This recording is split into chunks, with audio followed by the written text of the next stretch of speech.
जब भी आपकी कुंडली के सूर्य पर से शनि का गोचर होगा, दृष्टि संबंध बने या युति हो, तो आपके प्रोफेशन में कुछ ना कुछ उथल पुथल जरूर होगी, बदलाव आ जाएगा। काल पुरुष की कुंडली में सूर्य पंचमेश है और शनि दशम भाव का स्वामी है। तो जब ये गोचर में एक दूसरे को प्रभावित करते हैं तो क्या गोचर में राजयोग नहीं बन गया? गोचर का इंपैक्ट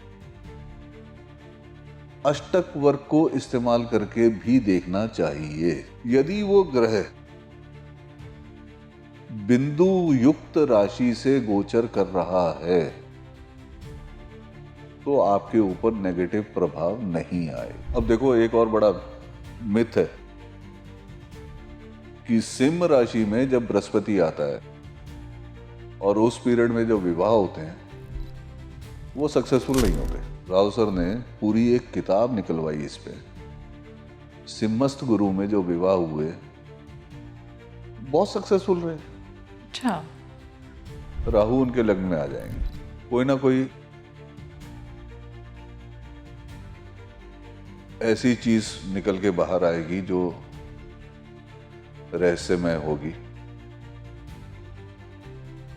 कुछ अंडरग्राउंड ऑयल और इस तरह की चीजें भी मिल सकती हैं। ये पर्टिकुलर किसी कंट्री के लिए है सर, या फिर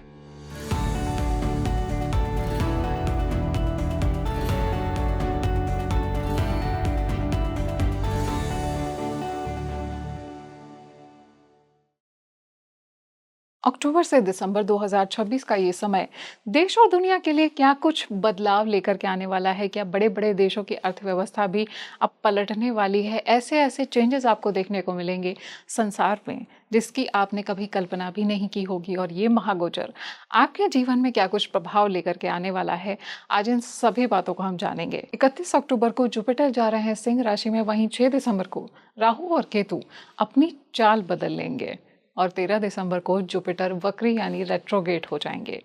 इस सब कुछ का बड़ी बड़ी अर्थव्यवस्था जिसमें भारत के साथ में अमेरिका, चाइना, रशिया, इस तरह के देश आते हैं, इनमें क्या कुछ बड़े बदलाव आपको देखने को मिलेंगे और ग्लोबली क्या कुछ इम्पैक्ट पड़ेगा, इन सभी बातों का आज हम जानेंगे। और आपके लिए इसमें एक ऐसा फॉर्मूला छुपा हुआ है जिससे आप ये पता लगा सकते हैं कि आपकी लाइफ पर क्या कुछ इम्पैक्ट पड़ेगा। तो बिना देरी के अपनी कुंडलियां खोल करके बैठ जाइए और जब आप इस गोचर को अपनी कुंडली में एनालाइज कर रहे होंगे तो उसके साथ में दशा को भी आप ज़रूर देखिए, क्योंकि बिना दशा के कोई भी गोचर का पूरा इम्पैक्ट पता नहीं चलता है। तभी आप सटीक भविष्य अपना पता लगा सकते हैं जब आप गोचर के साथ में दशा को भी देखते हैं अपने एसेंडेंट के हिसाब से, यानी आपकी एसेंडेंट के हिसाब से जो राशि है उसके साथ में। नमस्कार, स्वागत है आप सभी का। आप देख रहे हैं स्पीकिंग ट्री और मैं हूं आपके साथ माधवी वत्स। और इसी बेहद खास डिस्कशन के लिए आज हमारे साथ जुड़े हुए हैं रिनाउंड एस्ट्रोलॉजर मनोज पाठक सर। आइए, बहुत बहुत स्वागत करते हैं उनका। स्वागत है सर स्पीकिंग ट्री पर।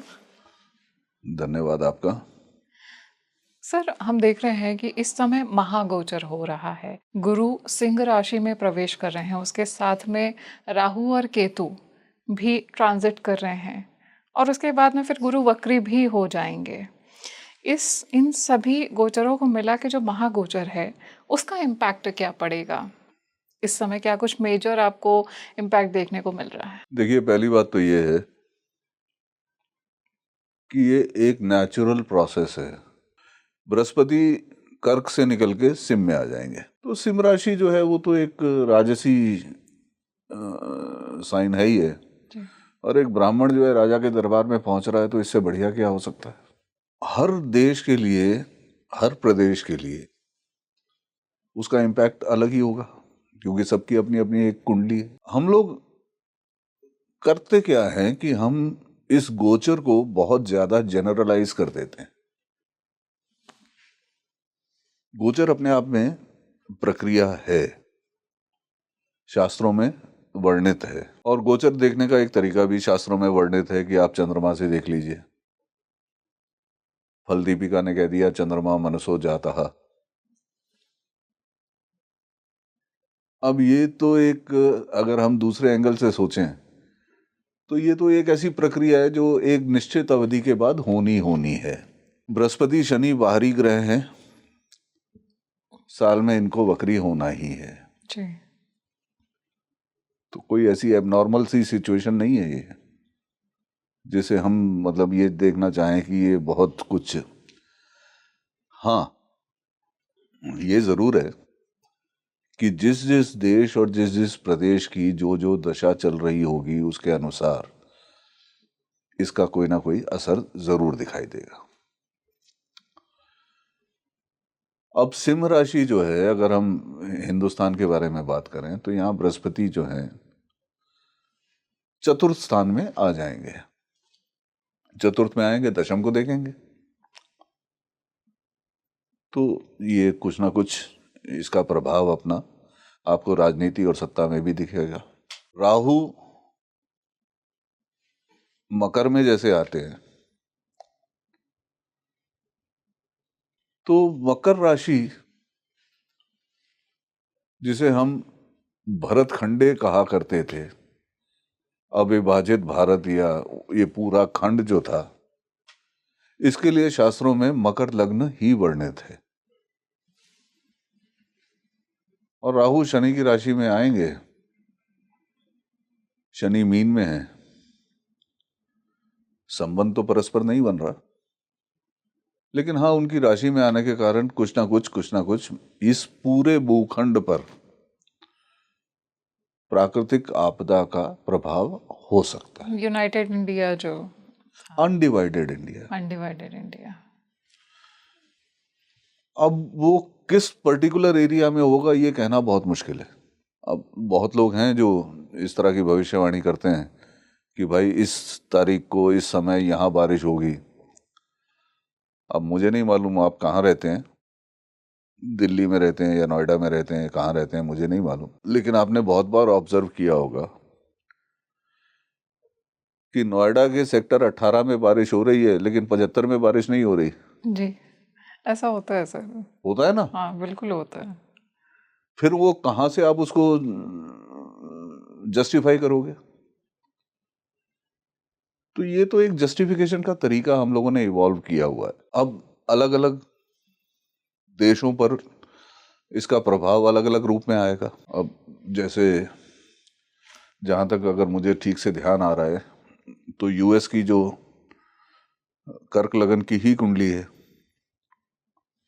उनके दूसरे भाव में आ रहा है बृहस्पति, तो ये तो अच्छी बात है उनके लिए। इकोनॉमी के एंगल से अगर आप देखें, रशिया के भी 11वें घर में आ जाएगा, 12वें घर में आ जाएगा। तो जो परिस्थितियां युद्ध की बनी हुई हैं उसमें हो सकता है कुछ सुधार मिले। इस तरह से इसका जो एक आप कहें इम्पैक्ट हर देश हर प्रदेश पे अलग रूप में आएगा, लेकिन जो सबसे महत्वपूर्ण चीज है वो है कि ये गोचर को दशा से अलग करके आप नहीं देख सकते। उन देशों में या उन प्रदेशों में या उस व्यक्ति में जीवन में जो दशा चल रही है उसके अनुसार ही आपको गोचर का प्रभाव देखना पड़ेगा। उससे अलग करके एक सामान्य रूप से आप नहीं देख सकते कि दशा क्या है। आप कुंडली देखिए और फिर जो भी दशा चल रही है या अंतर दशा चल रही है उसके बाद ही आप बता सकते हैं कि एग्जैक्ट प्रभाव क्या है। बिल्कुल, उसके बिना नहीं आप कर सकते। इम्पैक्ट है गोचर का, ऐसा नहीं है। अब जैसे मैं एक उदाहरण दूं आपको, जब भी आपकी कुंडली के सूर्य पर से शनि का गोचर होगा, दृष्टि संबंध बने या युति हो, तो आपके प्रोफेशन में कुछ ना कुछ उथल पुथल जरूर होगी, बदलाव आ जाएगा। बदलाव आएगा। अच्छा भी हो सकता है, बुरा भी हो सकता है। आप भी देख लो अपनी कुंडली में। अब डाइसेक्ट करें इसको थोड़ा सा। काल पुरुष की कुंडली में सूर्य पंचमेश है और शनि दशम भाव का स्वामी है। तो जब ये गोचर में एक दूसरे को प्रभावित करते हैं तो क्या गोचर में राजयोग नहीं बन गया? हाँ, दोनों ही ग्रह क्रूर ग्रह होते रहे क्रूर ग्रह, हर ग्रह का एक अपना दायित्व है। आप बेसिकली आपकी नेचर क्या है वो है। आपको दायित्व क्या दिया है? वो दायित्व तो आपको निभाना है ना। हाँ, ये अलग बात है कि आप दायित्व उस ग्रह के कारकत्व के अनुसार आप निभाएंगे। बृहस्पति है तो सौम्यता से निभा दोगे, है ना। शनि मंगल है तो जरा उग्रता से, तेजी से, एनर्जी के साथ उस चीज को इम्प्लीमेंट करोगे। But you have to fulfil the responsibility given to you according to that horoscope.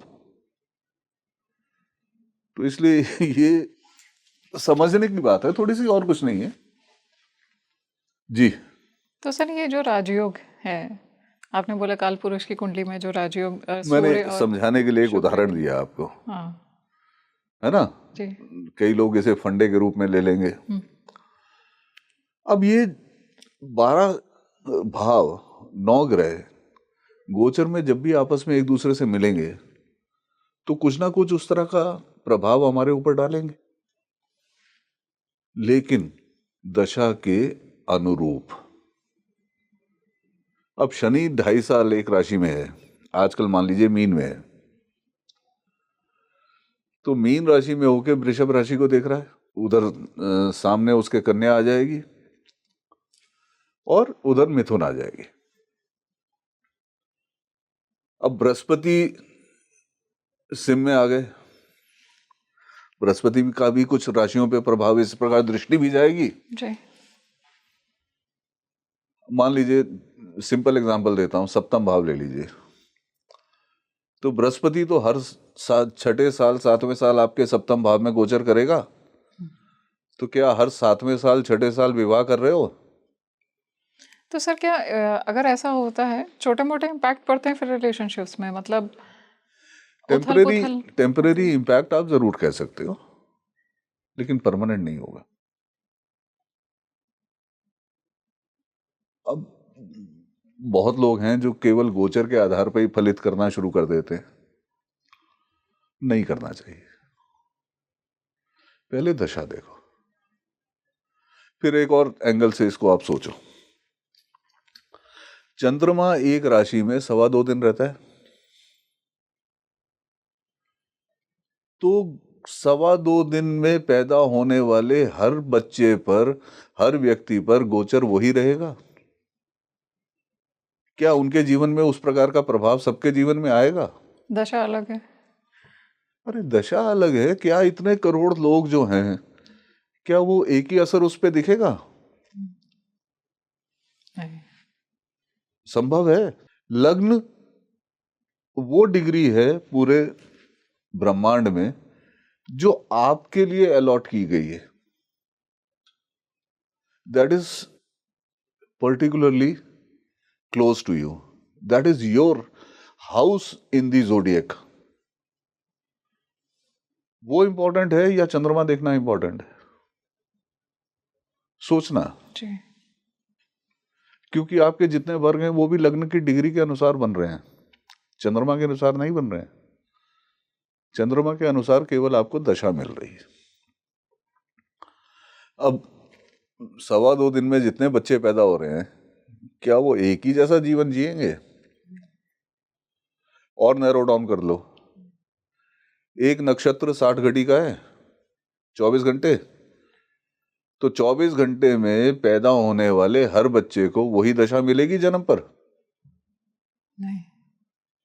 उसकी जो क्या कहते हैं, वर्ष अलग अलग हो सकते हैं, क्योंकि जैसे चंद्रमा बढ़ता जाएगा दशा कम होती जाएगी, लेकिन ओपनिंग दशा सबको वही मिलेगी। जी। क्या उन सबका जीवन एक समान होगा?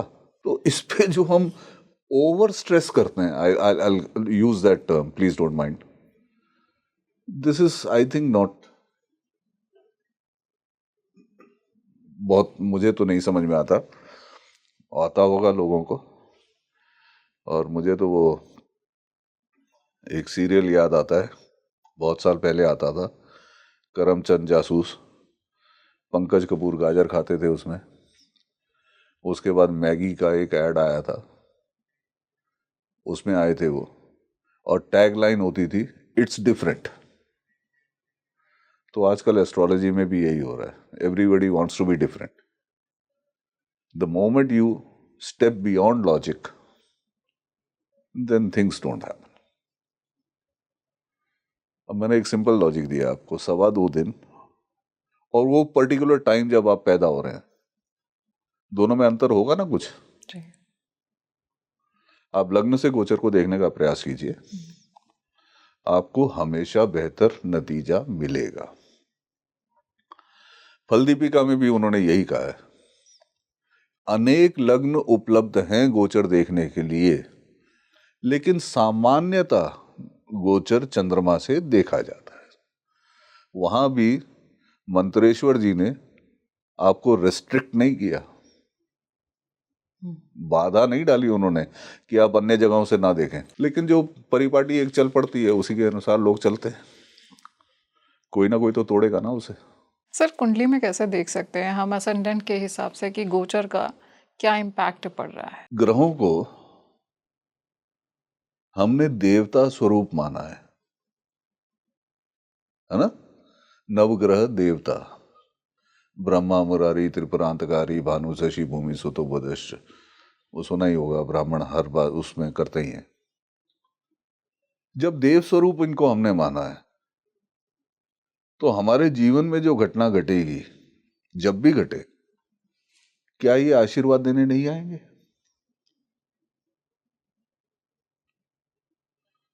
आपने जब नौकरी शुरू की, जी।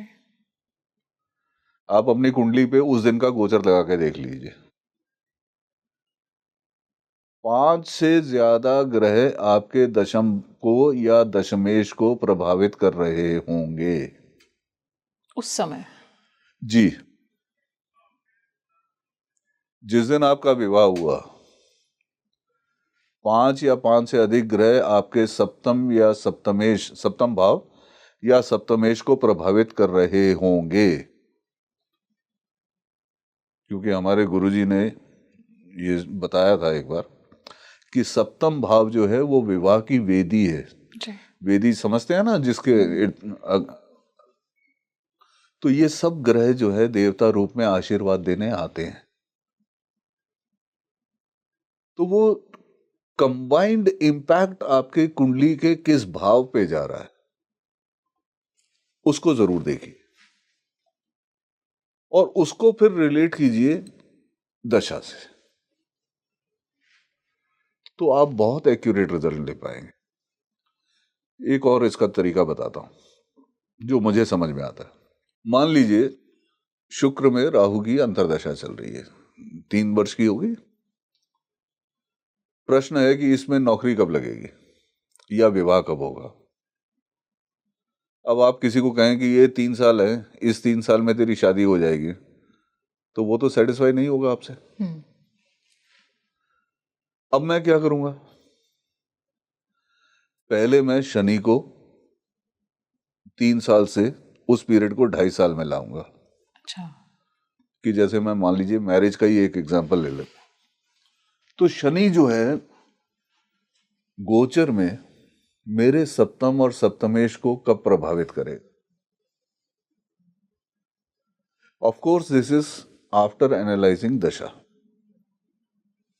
अब मुझे वो दशा अंतरदशा मिल गई, अब मैंने शनि से उस 3 साल को 2.5 साल में रिड्यूस किया। अब मैंने बृहस्पति को पकड़ा,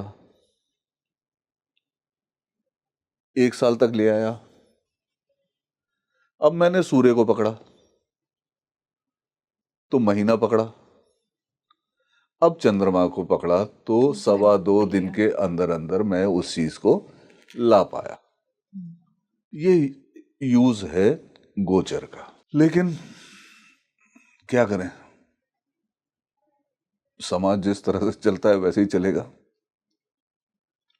गोचर का प्रभाव है, उसको हम नकार नहीं सकते, लेकिन उसको उस रूप में भी नहीं देख सकते कि गोचर ही वो परिणाम हमें देगा। अब हमारी बात करें तो हमारी मंगल की दशा चल रही है इस समय, और मंगल में शायद शनि आ गया, और शनि की राशि में ही राहु का गोचर होगा। तो हम समझ सकते हैं कि पाप ग्रह हैं तो कुछ ना कुछ उस समय, क्योंकि इधर से दशा उधर से गोचर, दोनों जब मिला लेंगे तब जाके हमें वो एग्जैक्ट रिजल्ट हम उसको ले पाएंगे। अब राव सर ने डबल ट्रांजिट करके एक प्रिंसिपल दिया है, आप जानते ही होंगे, तो हमने वो भी इस्तेमाल कर लिया, शनि और बृहस्पति को मिला के,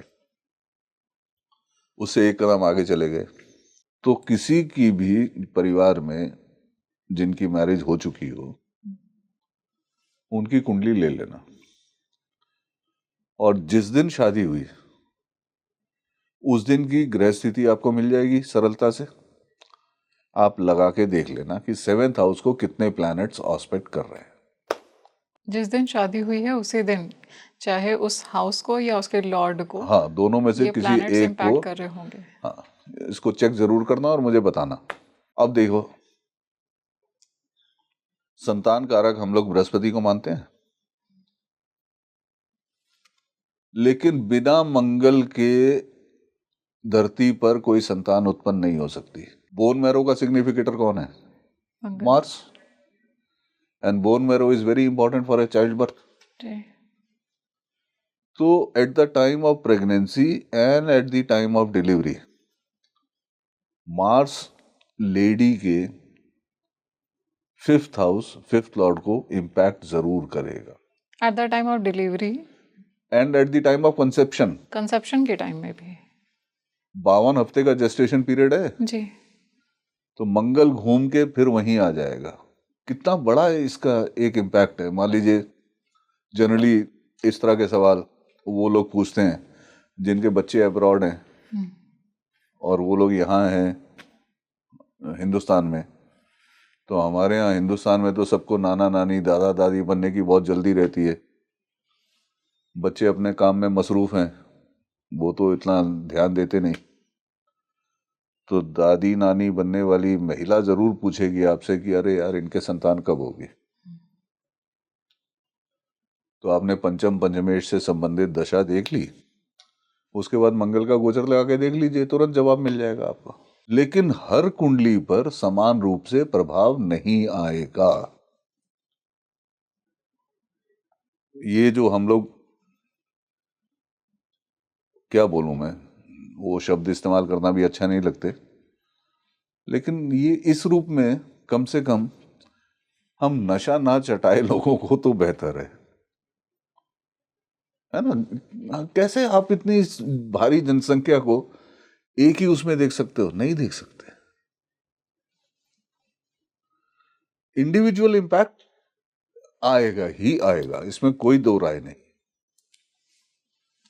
अब मीन में शनि है, तो जैसे हम बात करते हैं 7.5 की भी, उसमें वो भी तो गोचर ही है ना, वो इम्पैक्ट आएगा। लेकिन वो इम्पैक्ट भी उतना प्रभावी नहीं होगा यदि कुंडली में दशा आपकी बलवान ग्रह की दशा चल रही है या बली ग्रह की दशा चल रही है। तो वो मिटिगेट हो जाएगा इम्पैक्ट। उतार चढ़ाव सबके जीवन में आते हैं ना। अब चंद्रमा तो हर 2.25 दिन में राशि बदल लेता है, वो भी तो गोचर ही है। तो क्या हर 2.25 दिन में आप बदल जाते हो? हाँ, मूड स्विंग्स आप उसको जरूर उसको एसोसिएट कर सकते हो। फिर दूसरा, गोचर का इम्पैक्ट अष्टक वर्ग को इस्तेमाल करके भी देखना चाहिए। अष्टक वर्ग का जो बिगिनिंग स्टेज है उसको प्रस्थारक बोलते हैं, है ना। कक्षा के अनुसार 3 डिग्री 45 मिनट की कक्षा, वो उसके अनुसार वो बनता है। यदि वो ग्रह बिंदु युक्त राशि से गोचर कर रहा है तो आपके ऊपर नेगेटिव प्रभाव नहीं आएगा। ये सर्टन है। करके देखो ना। हाथ कंगन को आरसी क्या, पढ़े लिखे को फारसी क्या, ठीक है ना। अनफॉर्चुनेटली हमारे यहाँ थियोरेटिकल एस्ट्रोलॉजी पे बहुत ज्यादा स्ट्रेस होता है, लेकिन प्रैक्टिकल एस्ट्रोलॉजी पे बहुत कम होता है। वो प्रैक्टिकल जब तक नहीं करोगे नहीं समझोगे चीजों को, ठीक है ना। सुनते तो हम बहुत हैं कि यार फलानी गाड़ी बहुत अच्छी है, ये बहुत अच्छी है ना। लेकिन जब तक आप उसकी टेस्ट ड्राइव लेके चला के नहीं देखोगे आपको नहीं समझ में आएगा। तो you have to put the principles to test. Unless you do it, you will not understand. अब देखो, एक और बड़ा मिथ है कि सिंह राशि में जब बृहस्पति आता है और उस पीरियड में जो विवाह होते हैं वो सक्सेसफुल नहीं होते. ऐसी एक मान्यता है. सिंहस्थ गुरु इसको कहा जाता है. हालांकि इसका एक संबंध कुंभ से भी बन जाता है जब स्थिर राशियों में बृहस्पति का गोचर होता है. राव सर ने पूरी एक किताब निकलवाई इस पे.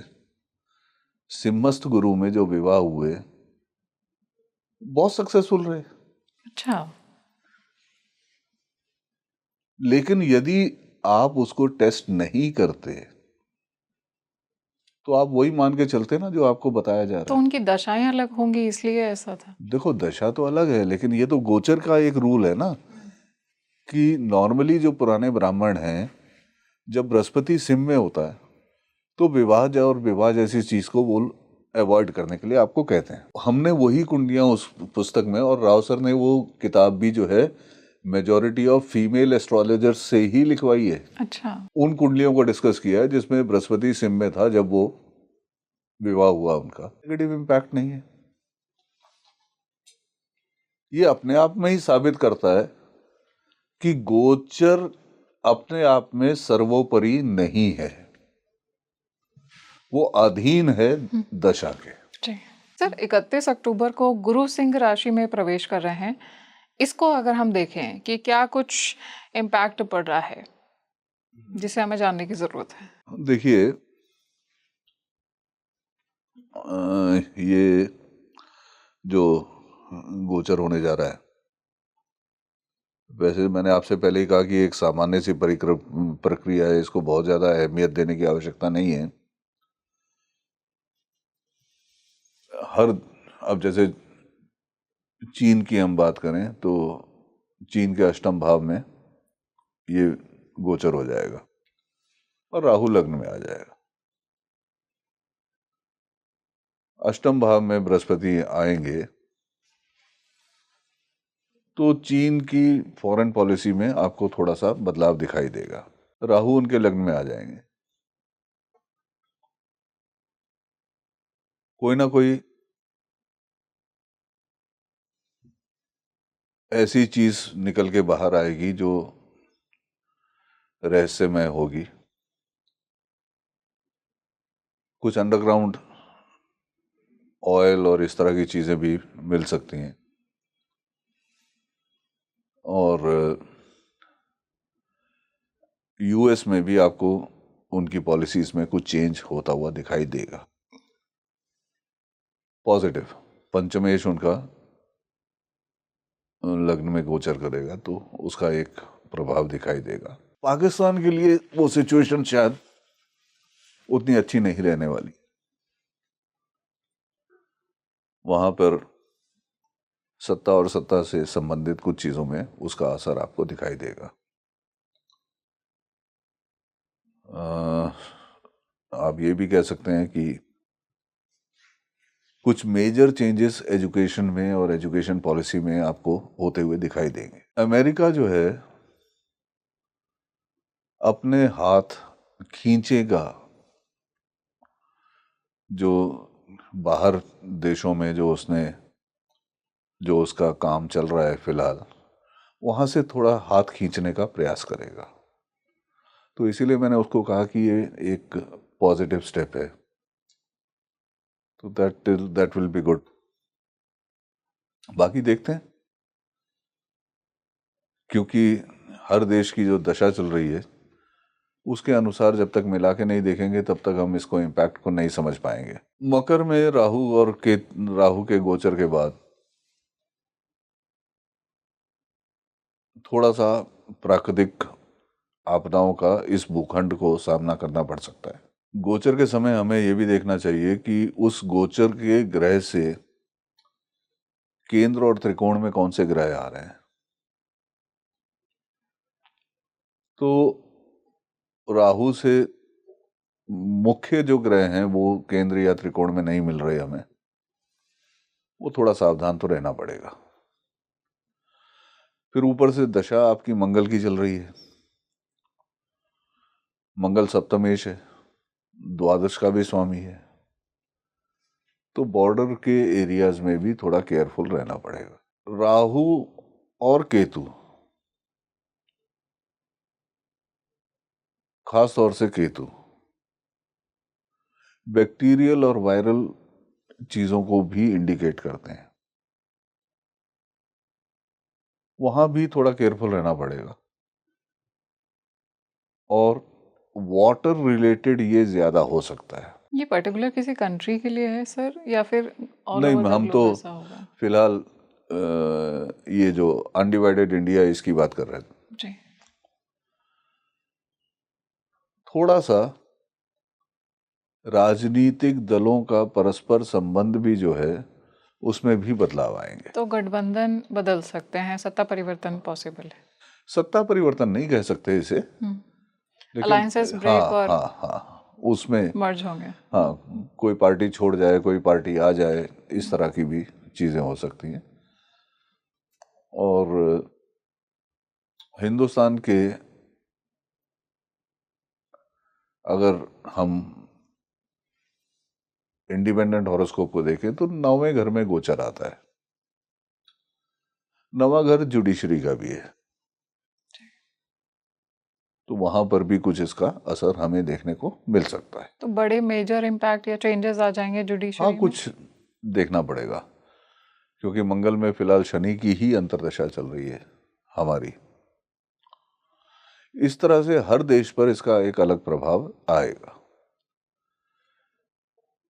ग्रह का वक्री होना, इसका प्रभाव एक अलग रूप से दिखाई देता है, विशेषकर मौसम में तो जरूर दिखाई देगा। नेचुरल ये कैलेमिटीज आएंगी? आप नोटिस करना शुरू कर लीजिए, जब भी कोई मेजर ग्रह राशि परिवर्तन करेगा या वक्री होगा, उन 3-4 दिनों में मौसम जरूर परिवर्तित होगा। यदि गर्मी चल रही है तो उस पीरियड में बारिश या मौसम थोड़ा ठंडा हो जाएगा, सर्दी है तो उस पीरियड में थोड़ी गर्मी आ जाएगी। इसको ऑब्जर्व करना शुरू करो। जी। बाकी वक्री ग्रह, और अगस्त में क्योंकि सूर्य ग्रहण भी लग रहा है, और तो ये सब परिस्थितियां मिला के अभी जरा विश्व शांति के लिए तो अच्छी स्थितियां नहीं है। ये कुछ समय तक तो ऐसे ही चलेगा, थोड़ा गोचर सुधरेगा तो बेहतर होगा। सर इसी से आ जाते हैं, जो 13 दिसंबर को जुपिटर वक्री हो रहे हैं, उसके क्या इम्पैक्ट देखने को मिलेंगे? अतिचारी भी है। जी। 1996 वाजपेयी साहब की पहली सरकार बनी थी, उस समय भी बृहस्पति अतिचारी थे। ब्राह्मण को रिप्रेजेंट करता है ना बृहस्पति, तो जिसे आप इंटेलिजेंसिया कहते हैं या उस प्रकार का वर्ग है, जी। उसमें आपको इसका असर बिल्कुल दिखाई देगा। अच्छा। तो जल्दी में होगा, ब्राह्मण तो क्या करेगा, सामान्य रूप से व्यवहार नहीं कर रहा तो क्या करेगा, तो वो एक इम्पैक्ट आएगा। लेकिन जनरल हॉरोस्कोप में मैंने देखा कि रेट्रोग्रेड प्लैनेट का कोई बहुत ज्यादा इम्पैक्ट नहीं आता। हम लोग इसको अहमियत बहुत देते हैं।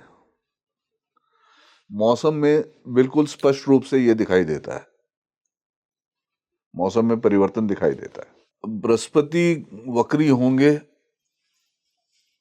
और कुंभ कर्क की तरफ आएंगे तो अच्छी बात है, उसमें तो कोई बुराई नहीं है। और अगर आप उसको नेगेटिव देखना चाहते हैं तब तो भाई कुछ भी कर सकते हैं, लेकिन otherwise I think good sense will prevail and it will be good for the country. अगर सर इंडिविजुअली इम्पैक्ट की बात करें तो लोगों की लाइफ में किस तरह के चेंजेस आएंगे? सप्तमेश आपका है कुंडली का, गोचर में पाप ग्रहों से प्रभावित हो गया या कुंडली के अच्छे भावों में नहीं गोचर कर रहा, तो उस समय थोड़ा सा अपने वैवाहिक जीवन में सावधान रहना चाहिए। अच्छा। वो इम्पैक्ट आ सकता है। अष्टम में आ गया तो हो सकता है उस पर्टिकुलर पीरियड में किसी के प्रति आपका आकर्षण बढ़ जाए। जरूरी नहीं है कि विवाह हो, क्योंकि विवाह तो अल्टीमेटली दशा पर ही निर्भर करेगा। तो नए रिश्ते होने की संभावना बन सकती है। आप इसे नया रिश्ता कह लो या कोई पुराना रिश्ता कह लो, अच्छा, एक्सेस भी वापस आ सकते हैं। आप इसे किसी भी रूप में देखना चाहो, उस पर्टिकुलर फेज में वो आकर्षण पुनर्जीवित हो सकता है, लेकिन वो परमानेंट होगा ये जरूरी नहीं है। इसी तरह से जब आपका दशम भाव का स्वामी है, जब वो उन भावों से गोचर करेगा जो भाव व्यवसाय के लिए अच्छे नहीं माने जाते, तो उस पीरियड में आपको थोड़ा केयरफुल रहना चाहिए। अब बृहस्पति जैसे गोचर करते हैं, तो जिनके चतुर्थ भाव में बृहस्पति का गोचर आ रहा है, इस समय उनके कार्य क्षेत्र में बदलाव आ सकता है, या जो एक घर मकान इत्यादि या इस तरह के चतुर्थ भाव से संबंधित चीजों को जो करना चाहते थे वो हो सकता है। लेकिन मैं बार बार कहूंगा कि अगर इसको दशा से मिलाकर नहीं देखोगे तो गलती करोगे। अब हर लग्न से आप इसका प्रभाव अपने अपने लग्न पर देख लीजिए। जैसे मान लीजिए मेष लग्न है, जी। तो बृहस्पति कहाँ आ गए? पंचम भाव में। तो अच्छी बात। अगर वृषभ में जाएंगे तो चौथे में आ जाएंगे, मिथुन में जाएंगे तो तीसरे भाव में आ जाएंगे। शुभ ग्रहों का गोचर केंद्र और त्रिकोण में ही अच्छा मानना है। पाप ग्रहों का गोचर अधिकांशतः 3, 6 और 11 में अच्छा माना है। तो वो लग्न के अनुसार यदि आप देखेंगे तो आपको बेहतर नतीजा अपने उस समय का मिलेगा, बशर्ते आप उसको दशा के साथ जोड़कर देखें। तो लग्न के हिसाब से जो भी मेरी राशि है, लग्न के हिसाब से मैं देख रही हूँ, तो गोचर का क्या इम्पैक्ट पड़ रहा है, प्लस मुझे दशा ऐड हाउस, करनी पड़ेगी। उस लग्न के लिए वो राशि किस भाव में आ रही है, उन दोनों को जोड़कर अगर आप देखेंगे, ओवरऑल दशा के साथ उसको कोरिलेट करेंगे, तब आप बहुत अच्छे नतीजे ले सकते हैं। अब आप देख रहे हो कि ये केवल बृहस्पति का गोचर नहीं है, इसकी भी कंप्लीटली एनालाइज आपको करना पड़ेगा, क्योंकि हर लग्न के लिए बृहस्पति अलग अलग भावों का स्वामी अलग भाव से गोचर करेगा। तो दोनों को जोड़ोगे नहीं, बिना जोड़े नतीजा कैसे मिल जाएगा? तो एक जनरल स्वीपिंग स्टेटमेंट दे देना कि बृहस्पति सिंह राशि में आ रहा है तो इन लोगों के लिए भाग्य की चाबी खुल गई और इनके लिए हो गया, ये सब मैं नहीं समझता हूं कि ठीक, और इससे बचना चाहिए। इतना ही कहना चाहता हूँ। Thank you so much sir for joining us today और इतना कुछ बताने के लिए। Thank you Madhavi. Hope it was of some use to you.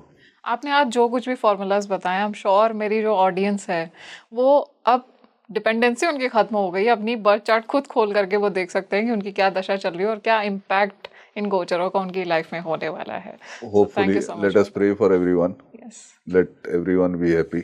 जी। सर्वे भवन्तु सुखिना, है ना? सर्वे सन्तु निरामया। हम तो प्रार्थना ही कर सकते हैं। इंसान को खुद अपना पता नहीं होता, दूसरों का क्या। ठीक है, भगवान का नाम लो, गोचर आएंगे जाएंगे, बहुत ज्यादा चिंता करने की आवश्यकता नहीं है जी। दशा ठीक है, सब ठीक है।